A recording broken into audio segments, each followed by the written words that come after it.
जय जगन्नाथ। मैं शिवानी चक्रवर्ती अपने channel Bong calling food tales में आप सबका स्वागत करते हैं। एक्चुअली आज का जो वीडियो है वो एकादशी का वीडियो था। आज एकादशी के ऊपर मैं भोग लेके आने वाली थी, क्योंकि जगन्नाथ मंदिर में मैंने कहा था कि एकादशी के दिन एक कुछ अलग भोग लगता है। तो वो जो रेसिपी में उसमें होगा वो वीडियो मतलब सेकंड हाफ में आएगा, शायद 2 या 3 बजे वो वीडियो आएगा। और ये जो वीडियो है ये कल मैंने एक वीडियो डाला था तांत्रिक एस्पेक्ट ऑफ जगन्नाथ के ऊपर, जगन्नाथ मंदिर के ऊपर, जगन्नाथ मंदिर का जो तांत्रिक महत्व है उसी के ऊपर मैंने डाला था। और उसमें कुछ हमारे सब्सक्राइबर भाई बहन हैं जिनको थोड़ा सा कन्फ्यूजन है शक्तिपीठों को लेकर।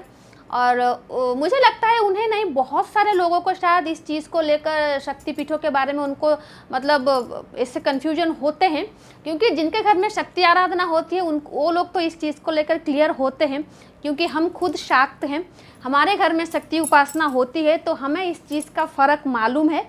तो आज मैं उसी चीज़ को आपके साथ शेयर करना चाहूँगी।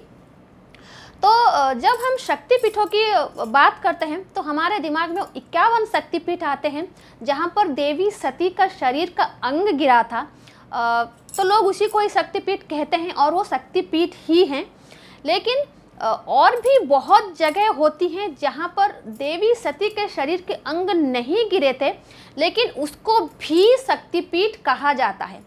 और इसी तरीके से शक्तिपीठों को 3 भागों में ही मतलब बांटा गया है। जो ब्रह्म यमाल तंत्र है उसमें एक स्तोत्र है, उसको बोला जाता है आद्या स्त्रोत। ये जो ब्रह्म जमाल तंत्र है, तंत्र विद्या की सबसे बड़ी ग्रंथ है ब्रह्म जमाल तंत्र, तो उसमें आद्या स्त्रोत है।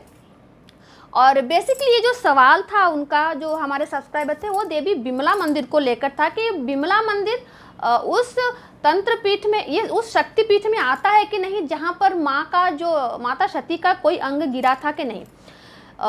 जी नहीं, बिल्कुल भी देवी का सती का कोई भी अंग माँ बिमला के पीठ में नहीं गिरा था।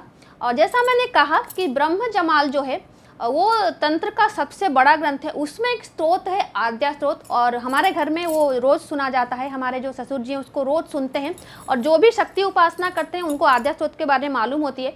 और उसमें देवी बिमला और देवी बिरजा दोनों का ही उसमें उल्लेख है। पुरुषोत्तम में तो बिमलाई उड्र देशे बिरजाई। उड्र देश मतलब उड़ीसा का जो पुराना नाम होता था वो उसको उड्र कहते हैं। तो जहाँ पर देवी विरजा अवस्थापित हैं और उसको कहा जाता था उड्र देश, और जहाँ पर देवी बिमला हैं उनको कहा जाता है पुरुषोत्तम। पुरुषोत्तम क्षेत्र मतलब पूरी। तो अभी जो उड़ीसा का जो आप मैप देख रहे हैं उसी तरीके से नहीं था, वो थोड़ा अलग अलग थोड़े थोड़े छोटे छोटे राज्यों में बंटा हुआ था। और जब आदि शंकराचार्य आए, आदि शंकराचार्य ने क्या किया, जो तंत्र चूड़ामणि था, तंत्र चूड़ामणि भी एक तंत्र विद्या की और भी बहुत फेमस किताब है, ग्रंथ है, और उसी के हिसाब से जो शक्तिपीठ हैं उनको बांटा गया है। एक होते हैं सिद्धपीठ, सिद्धपीठ होते हैं 4, और उसके बाद आता है महासिद्धपीठ या फिर महाशक्तिपीठ, वो होते हैं 18, और उसके बाद आता है 51 शक्तिपीठ। जो 4 सिद्धपीठ हैं वो है माँ बिमला पुरी, और वो है माँ तारा तारिणी ब्रह्म, वो गंजाम डिस्ट्रिक्ट में आता है, और शायद ब्रह्मपुर भी डिस्ट्रिक्ट में आता है, वो भी उड़ीसा में है। उसके बारे में कभी कोई बात नहीं करता क्योंकि लोगों को पता नहीं है। एक हो गए माँ बिमला, दूसरी है माँ तारा तारिणी, तीसरी है माँ कामाक्षी, और चौथी है माँ काली, जो कि माँ काली घाट में जो पूजा होती है वो माँ काली। ये हो गए 4 आदिशक्ति। पराशरी मतलब आद्या शक्तिपीठ, आद्या शक्तिपीठ उसको कहा जाता है। और दूसरे जो है अष्टदश महाशक्तिपीठ, एक ये 4 हो गए आद्या शक्तिपीठ, और जो अष्टदश मतलब शक्तिपीठ हो गए उसको शंकराचार्य जी ने निर्णय किया था। जैसा मैंने कहा कि जो तंत्र चूड़ामणि है जो पीठों को निर्णय करता है, मतलब शक्तिपीठों को निर्णय करता है, उसी के हिसाब से 18 होते हैं महाशक्तिपीठ और 51 होते हैं वो शक्तिपीठ जहाँ पर माता सती के अंग गिरे थे। हिंदुस्तान में बहुत सारे शक्तिपीठ हैं, हिंदुस्तान के बाहर भी शक्तिपीठ है, जैसे श्रीलंका हो गया, नेपाल हो गया, बांग्लादेश हो गया, पाकिस्तान हो गया। और इन चारों देशों में भी 51 शक्तिपीठों में से कुछ हिस्से हैं। जैसे पाकिस्तान में माँ हिंगलाज है, और बांग्लादेश में भी है, नेपाल में भी है, श्रीलंका में भी है, जैसे हर जगह पर है। लेकिन वो 51 शक्तिपीठों में से एक एक पीठ वहाँ पर भी है। लेकिन हमारे देश में बहुत सारे पीठों को शक्तिपीठ कहा जाता है। जैसा मैंने कहा, 4 आद्या शक्तिपीठ हैं, 18 हैं महाशक्तिपीठ और 51 है शक्तिपीठ। 51 शक्तिपीठ उसे कहते हैं जहाँ पर महाशक्ति का शरीर का अंग गिरा था। तो उनके लिस्ट, उनके मतलब सब लोगों को मालूम होगा, सबसे ज़्यादा जो थे वो पश्चिम बंगाल में गिरे थे।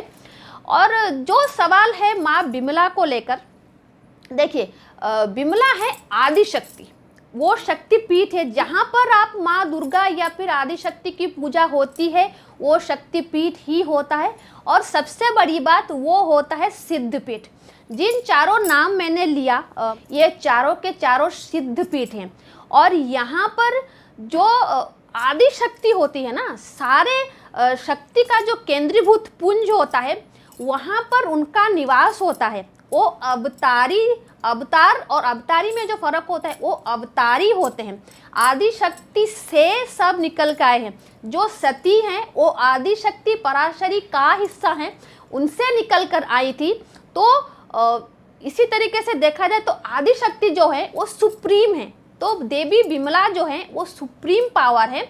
और जिस तरीके से जो और भी चारों पीठ है, मतलब तारा तारिणी, माँ काली, माँ कामाक्षी, और यहाँ पर और ये तंत्र पीठ है। यहाँ पर अगर कोई तंत्र साधना के लिए आता है, वो उस परम शक्ति का वो अधिकारी होता है, जिसको वो मन चाहे हिसाब से उपयोग कर सकता है। वो इस तरीके के पीठ हैं। वो देवी सती के कोई अंग गिरा उस तरीके के शक्तिपीठ ये नहीं है। और उस तरीके की शक्तिपीठ सिर्फ 51 है। और देवी बिमला का जो शक्तिपीठ है वो सुप्रीम शक्तिपीठों में जो 4 है उनमें से आते हैं। और ये बहुत पुराने समय से इसका जिक्र है। पुरुषोत्तम क्षेत्र में जो बिमला देवी हैं उनका जिक्र पद्म पुराण में है, उनका जिक्र मत्स्य पुराण में है, उनका जिक्र उपनिषद में है। और वो एक तंत्र पीठ के रूप में एस्टैब्लिश हुआ है बहुत पुराने टाइम से। बेशक ये मंदिर 1600 या 1500 शताब्दी में बना हो, लेकिन वो पीठ बहुत पहले से था। और ये हो गए 4 आद्या शक्ति पीठों के बारे में कि ये क्या होती हैं। वो सुप्रीम पावर होती है जहाँ से सब निकल कर आते हैं। तो बिमला जो है वो सुप्रीम पावर में से एक है। और जो अष्टदश महाशक्ति पीठ है उसमें सिर्फ देवी, उसमें ऐसे भी पीठ है जहाँ पर देवी का अंग गिरा था, देवी सती का अंग गिरा था। और उसमें ऐसे भी पीठ है जहाँ पर महासरस्वती की पूजा होती है और माँ लक्ष्मी की पूजा होती है। वहाँ वो भी शक्तिपीठ इस अष्टदश शक्तिपीठ में आती हैं। और जैसे शारदा शक्तिपीठ हो गया जम्मू कश्मीर में, वो देवी सरस्वती को वो समर्पित है, वो इस अष्टदश शक्तिपीठ में आता है। तो वहाँ पर तो कोई भी माँ का अंग, माता सती का कोई अंग नहीं गिरा था। तो इस तरीके से है। बहुत सारे शक्तिपीठ माँ सरस्वती को डेडिकेटेड है, बहुत सारे शक्तिपीठ माँ लक्ष्मी को डेडिकेटेड है, और माँ भगवती दुर्गा को भी डेडिकेटेड है। लेकिन जो आदि शक्ति होती है वो सिर्फ और सिर्फ 4 पीठ हैं। एक बिमला का मंदिर है, एक माँ तारा तारिणी का मंदिर है, और दोनों उड़ीसा में हैं। और जहाँ तक बात रही बिरजा क्षेत्र की, बिरजा क्षेत्र को माना जाता है, उसको पहले उत्कल अगर कोई कहता था तो बिरजा क्षेत्र को ही कहता था, क्योंकि उड़ीसा के सबसे पुराने तंत्र क्षेत्र अगर कोई है वो बिरजा क्षेत्र है। वहाँ पर भी तंत्र साधना होती है। कुछ लोग ऐसे मानते हैं कि वहाँ पर तो देवी सती का नाभि गिरा था, इसलिए उसको नाभि गया कहा जाता है। लेकिन कुछ बहुत जो पंडित होते हैं वो नहीं मानते कि वहाँ पर देवी का कोई मतलब नहीं गिरा था, नाभि नहीं गिरा था। कुछ मानते हैं, कुछ नहीं मानते हैं, लेकिन मानने वालों की तादाद ज़्यादा है। और जिन्होंने मतलब शक्ति स्थान निरूपण किया है, जो तंत्र चूड़ामणि है उसके हिसाब से बिरजा क्षेत्र को दिया गया है नाभि गया का स्थान, क्योंकि देवी सती का वहाँ पर नाभि गिरा था। वो अष्टदश शक्तिपीठ महाशक्तिपीठ में भी आता है और 51 शक्तिपीठ में भी आता है। और किसी ने कहा कि जो मतलब माँ सती का जो पैर होते हैं, जो 2 पैर थे वो मतलब पूरी जो शक्तिपीठ है वहाँ पर गिरे थे। बिल्कुल नहीं। जो तंत्र चूड़ामणि है उसके हिसाब से जो त्रिपुर सुंदरी का मंदिर है त्रिपुरा में, वहाँ पर माँ का दाहिना पैर गिरा था, और जो ब्राह्मणी मंदिर है वेस्ट बंगाल जलपाईगुड़ी में, वहाँ पर माँ का बायां पैर गिरा था।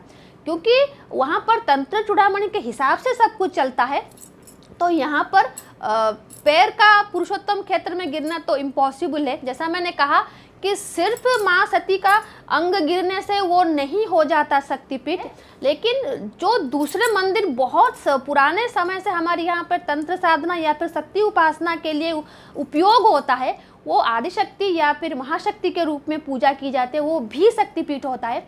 तो आई होप शक्तिपीठों के बीच में जो ये कन्फ्यूजन है आप दूर हो गया होगा।